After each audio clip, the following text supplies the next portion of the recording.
enemies and cockroaches that need to be exterminated the way one would exterminate a pest. Even during the genocide itself, in which over 1 million people were brutally slaughtered on the streets, he even continued to use the airwaves to justify the massacres as acts of national survival. Riju's broadcast also specifically referenced the racial characteristics of the Tutsis as a means of inciting genocide.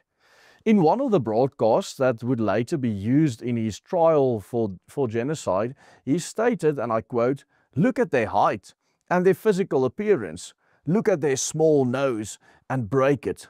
While both the Hutu and Tutsi are black Africans, the Tutsi also have an Asiatic element to their genetics that scholars have found to be completely absent in the Hutus.